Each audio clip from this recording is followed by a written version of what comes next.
Mildred's Secret. Pulang-pula, malambot na malambot, at ngumingiwi ang baby. Inamoy niya ang braso nito. Iyon na ang pinakamasarap na pagkain na tikman niya. Pampito si Mildred sa 11 magkakapatid. Sa sariling pagsisikap ay natapos niya ang pag-aaral. Sa araw, pumapasok siya sa trabaho. Sa gabi ay sa eskwelahan. Regular employee sa isang kumpanya ang kanyang ama. Maganda ang posisyon nito roon. Pero dahil marami sila sa pamilya, nahihirapan ang kanyang ina na i-budget ang kinikita nito. Isa siyang registered nurse sa malaking ospital. Sa nursery at delivery room ang destino niya. Nang makapasok siya roon, hindi niya maintindihan kung bakit hindi siya makapakali kapag nakakita ng buntis. Para siyang maiihi, nagiging balisa at tumatagaktak ang pawis niya. Parang mabangong-mabango sa kanya ang amoy ng buntis, unang sanggol sa sinapupunan nito. Gustong-gusto niyang makakita ng buntis, parang lobo na masarap paputukin ang tiyan ng mga ito na naglalaro sa kanyang isip na winawakwak niya ang tiyan ng buntis at nilalamon ang fetus nito. Sa mga doktor sa delivery, kapag tumutulong siya roon, inaabangan at tinitignan niya ng husto ang paglabas ng sanggol mula sa sinapupunan ng ina. At may mga pagkakataon na napapagalitan siya ng mga doktor dahil natutulala siya. Hindi niya masabi sa mga ito na nag-iinit ang pakiramdam at nanunuyo ang kanyang lalamunan. Kapag nakakita ng bagong silang na sanggol, kapag bagong luwal ang sanggol, nababalot ito ng dugo, parang masarap itong linisin sa pamamagitan ng paghimod niya sa dugo.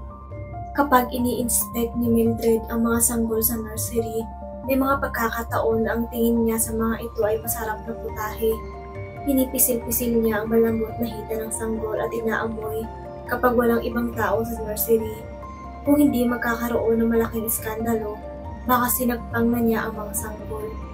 Nang ikwento niya sa ina ang kakaibang nararamdaman, ay kinilabutan ito. Nabasa niya sa mga mata nito na parang gusto siyang yakapin at aluin. Lalo tuloy na hiwagaan si Mildred. Anong meron sa pagkatao punay? Mababaka sa mukha ng kanyang ina ang matinding takot at pag-aalala. Ang namayapa mong lolo, ang tatay ko ay isang tik-tik anak, sagot nito. Kapag nababakasyon sa probinsya, nakakaninig siya ng kwento tungkol sa tik-tik. Ang akala niya noon gawa-gawa lang ang mga iyon. Isang uri iyon ng aswang na ang paboritong kainin ay ang mga sanggol sa sinapupunan, paliwanag ng kanyang ina. May iba't ibang uri ng aswang. May nagiging baboy ramo, nagiging aso, at malaking pusang itim. May nagiging hitsurang halimaw, pero iba sa kanila ang mga tiktik. Hindi nagbabago ang hitsura niya, pero kaya niyang pahabain at panipisin ang dila na tulad ng sinulid. Yun ang ginagamit niyang pantusok sa tiyan ng buntis, para masipsip ang fetus sa sinapupunan, o kaya inilusot niya yun sa puwerta ng buntis para hilahin ang sanggol sa tiyan. Ginagawa yun ni Lolo. Karamihan sa mga bahay sa baryo ay pawid ang bubong at walang kisame. Napapagaan ng tiktik ang katawan at nakapaglakad sa bubong na halos hindi nararamdaman ng mga nasa bahay. Paninitpisin at pahahabain niya ang dila diretso sa tiyan ng buntis. Pagkukwento nito. Hindi ko alam kung paano nangyayari pero kadalasang hindi nararamdaman ng mga buntis ang pagpasok ng dila ng tiktik sa tiyan nito. Parang may pampatulog ang laway ng tiktik. Magigising ang buntis kapag halos nasaid na ang sanggol sa sinapupunan nito. Posible kayang maging tiktik ako, Nay? Natakot na tanong ni Mildred. Hinaplos nito ang kanyang buka. Nasa dugo natin yun. Wala tayong magagawa kapag nangyari yun. Siguro ang magagawa na lang natin ay magdasal. Umasa na hindi tuluyang dumaloy sa mga ugat mo ang pagiging tugong tiktik. Nangilid ang kanyang mga luha. Hindi niya alam kung ano ang gagawin kapag nangibabaw ang dugong tiktik sa katauhan niya. Lahat ng sinyalis na magiging tiktik ang isang tao ay nararamdaman ni Mildred. Kinakailangan niyang paghandaan ng araw na ganap na siyang isang aswang. Kung ngayong hindi pa siya ganap na tiktik, ay parang mahisira ang ulo niya kapag nakakita ng buntis.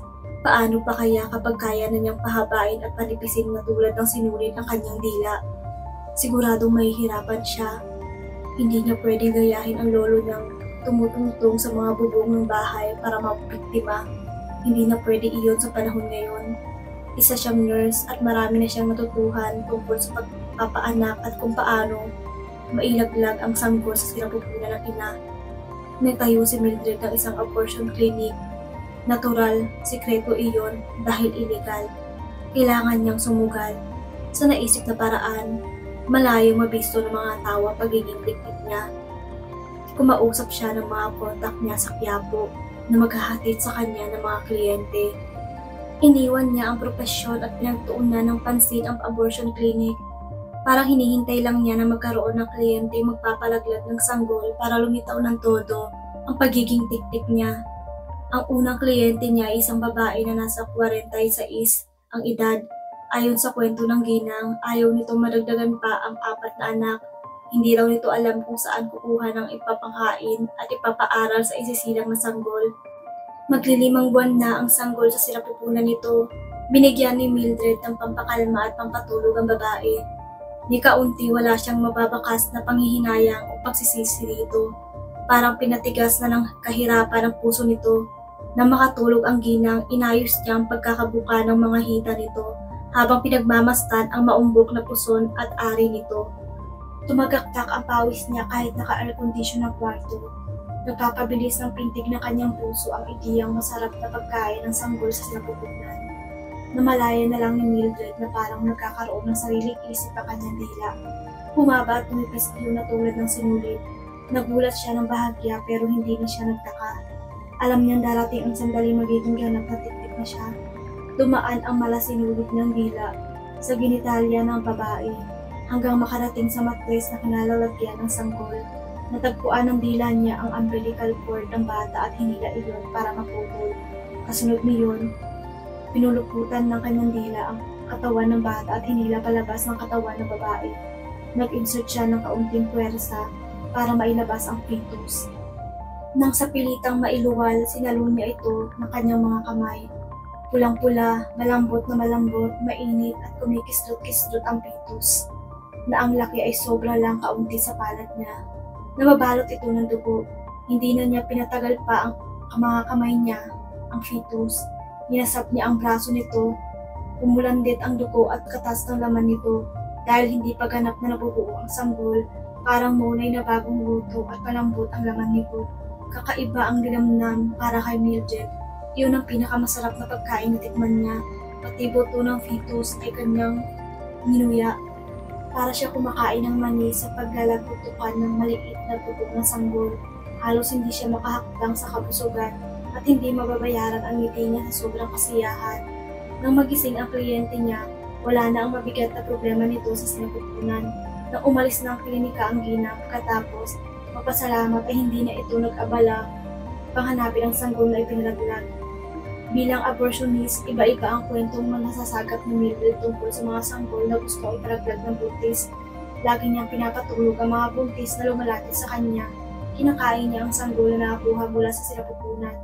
Kapag nagkasunod-sunod ang kanyang kliyente, nilalagay niya sa refrigerator ang fetus at saka kakainin kapag nagutom siya. Nang maging kliyente niya ang isang babaeng nagngangalang Adora Sanchez, hindi niya alam kung maaawa o matatawa rito. Weird ang kwento nito tungkol sa pinagbubuntis. Sa tanang buhay ko ay hindi pa ako nagkaroon ng boyfriend. Pwedeng malaman kung paano ka nabuntis. Nanlaki ang mga mata nito nang sumagot. Nirape ako ng demonyo, miss. Demonyo ang ama ng batang tinadala ko. Kaya dapat mabura ito sa mundo. Natigilan si Mildred. Pinagmasdan niyang mabuti si Adora. Sa kilos at pananalita, parang may psychiatric problem ito. Malikot ang mga mata nito at hindi mapakali.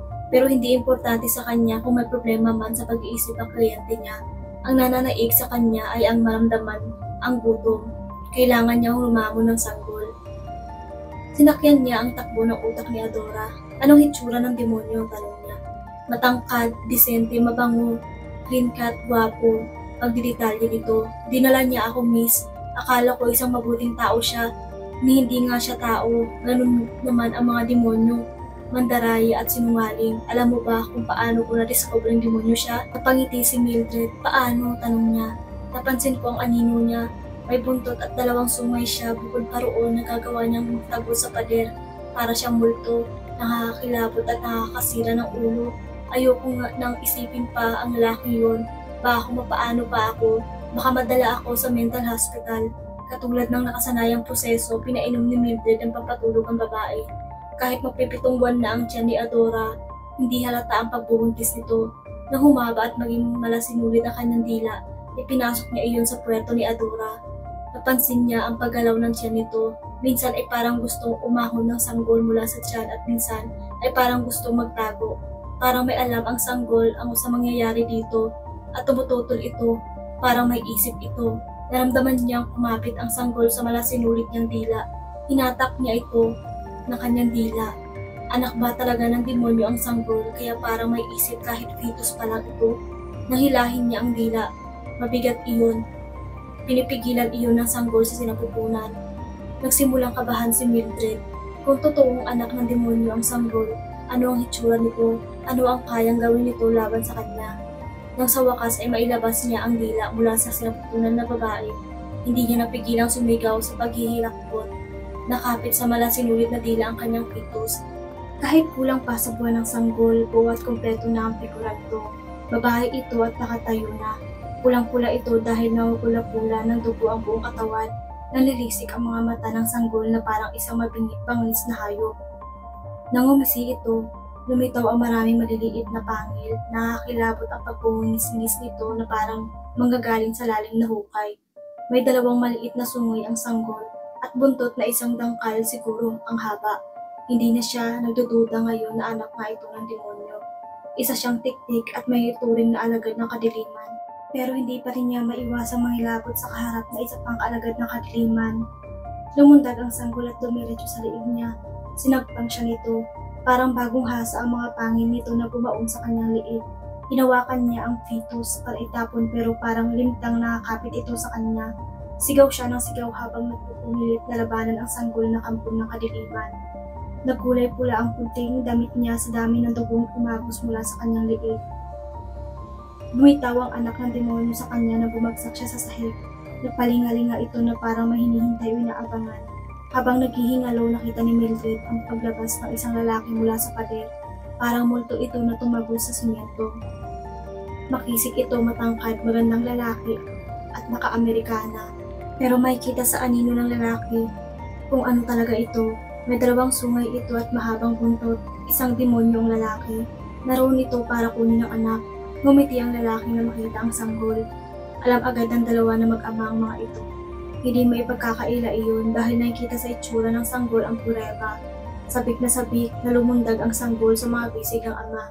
Kinarga ng lalaki ang anak pagkatapos ay tumalikod at naglakad patungo sa pader. Parang multong nagtagos ito at ang sanggol sa semento. Wala na ang mag-amang demonyo. Habang nagdidilim ang paningin ni Mildred, ay dahan-dahang nasaid ang kanyang lakas. Nararamdaman niya, mamaalam na siya sa mundo.